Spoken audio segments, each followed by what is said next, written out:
Narration is from the book Abstract Writing. Every attempt in my life succeeded, but never where I aimed a narration from a prose poetry novel authored by Dr. Everest John. The book consists of 20 short chapters, and it will be presented on this YouTube channel as a series of 5 videos of 4 chapters each exploring a fragment of life's unexpected journeys, misdirection, and quiet revelations. This is the 5th, last video in the series. This is from chapters 17 to 20 of the novel, which contains aphoristic thoughts. We invite you to listen, reflect, and walk with us through these abstract moments of thought and experience. This book was not planned. It began the way most real things begin, with an attempt. Thank you for your time and for your listening interest. Chapter 17 Too Religious for the World. After the enemies. After the crowd. After the stones of the tongue. I ran toward religion, like a wounded man runs toward shelter. Religion felt safe. Prayer felt like a root. Scripture felt like a lamp. Silence felt like medicine. I became serious. Not religious for display. Religious for survival. I reduced my laughter. I reduced my unnecessary talk. I reduced my attachment to people. I began to guard my soul, the way a man guards a sacred fire. But something unexpected happened. The more I leaned toward God, the more people leaned away from me. My devotion looked like arrogance to them. My discipline looked like judgment to them. My quietness looked like pride.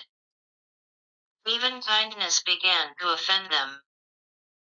Because when a man becomes truly religious, he becomes different. And difference always irritates. A comfortable world. They said. He thinks he is a saint. He is too pure. He is pretending. He wants to be above us. But I was not above anyone. I was only tired of noise. I was tired of fake friendships. Tired of shallow talks. Tired of smiling at poison. I wanted God. Because God does not gossip. I wanted prayer. Because prayer does not betray. I wanted scripture. Because scripture does not change its face. And I realized. Sometimes holiness is misunderstood as hatred. Because the world cannot recognize a person who refuses to rot. Chapter 18 Atheists turned against me. I thought religious people would support me. But surprisingly, the loudest opposition came from those who believed in nothing. Atheists turned against me. Not all of them, because some atheists are honest seekers. But the ones who hated me were not seeking truth. They were defending pride. Because my faith disturbed them. My faith was not an argument. It was not a debate. It was simply a life. And that is what offended them. They could ignore sermons. They could mock preachers. They could defeat religion in discussions. But they could not easily defeat a quiet man who still had peace. They attacked me with logic like weapons. They said, "Where is your God when you suffer? Why do you still believe? Faith is weakness. Prayer is imagination." But I had already lived answers. They could not understand. I had swum into an ocean. and survived. I had flown into heights, and stood trembling but alive. I had lost wealth, and found wealth. I had loved enemies, and refused revenge.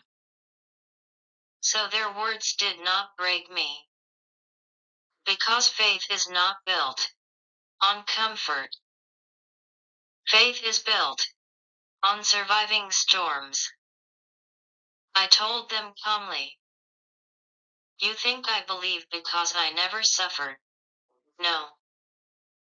I believe because I suffered, and still did not collapse." Then I understood a final truth. Some atheists do not hate God. They hate the evidence of God inside a human being. And the evidence was simple. Peace in pain, hope in loss, light in darkness. That was my answer. Not a debate. A life. Chapter 19. The poet I could not understand. After oceans, mountains, poverty, enemies, and arguments, I thought I had seen every kind of struggle. But life still had one more test. A quiet one. A test of mind. One day, I picked up the poetry of a famous poet. His name was heavy in the world. People praised him like a prophet of words. They quoted him in gatherings. They used his verses like medals on their tongues. I opened the book with respect.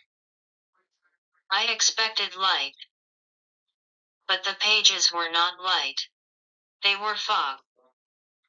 I read one line, then another. The words were beautiful, yes, but they were locked. Like a palace with golden doors. And no key. I tried again. I underlined. I repeated. I searched meanings. I asked my own heart, "What is he saying?" But my heart remained silent. And I felt something dangerous. Inferiority. That poison that whispers. You are small. You are not deep enough. You are not intelligent enough. You don't belong among writers. I hated that feeling. Because I had survived drowning. And now I was drowning in language. I looked around. Everyone pretended they understood. In gatherings they nodded wisely, as if wisdom is a fashion. I also nodded for a moment. Then I stopped. Because pretending is a lie. And I had already written too much against lies. So I admitted the truth. I cannot understand him. And strangely, that confession became freedom. Because when you accept your limitation, you open the door for your own voice. Then I realized. Every famous poet is not written for every heart. Some poetry is for applause.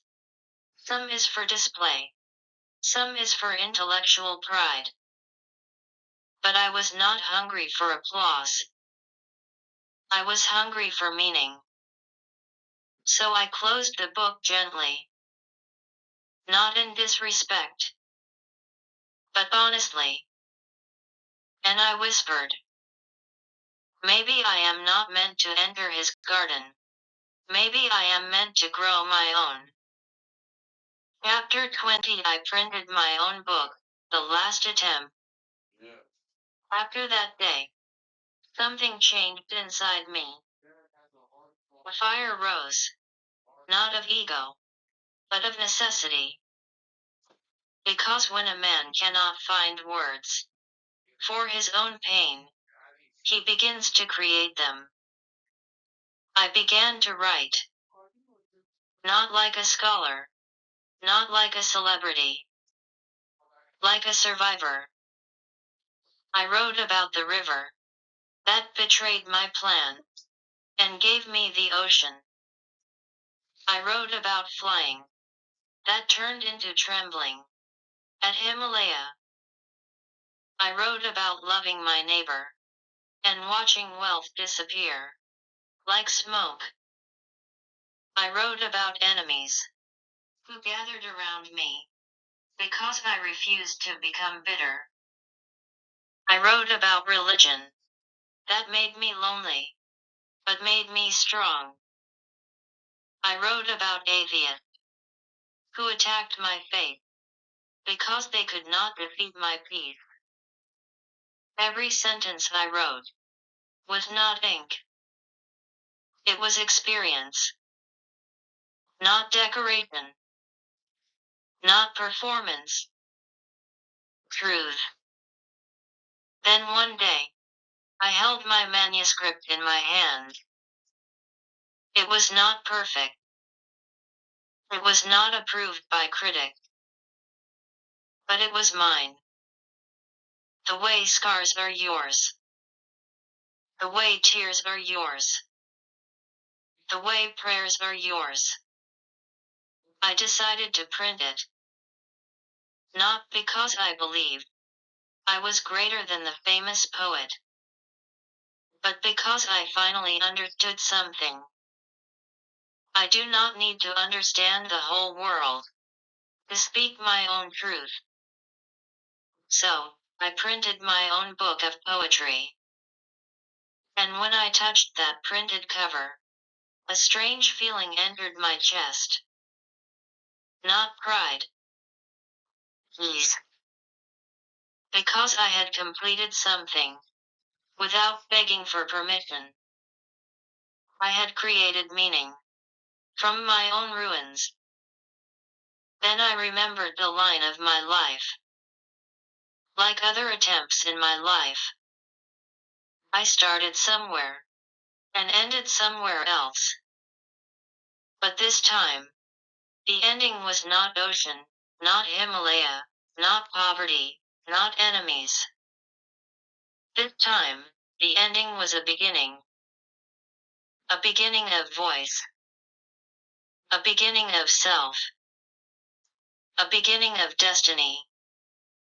And the final sentence of the book wrote itself inside me. My life never went where I aimed, but it always went where I was needed. Author's note. This book was not written to impress. It was written to confess. There are lives that look successful from the outside, yet remain unfinished inside. And there are lives that look broken from the outside, yet carry hidden beauty within their cracks. Abstract writing belongs to the second kind. Dear listeners, thank you very much for attending to my thoughts through series of 5 videos. Sincerely, Dr. Everest John.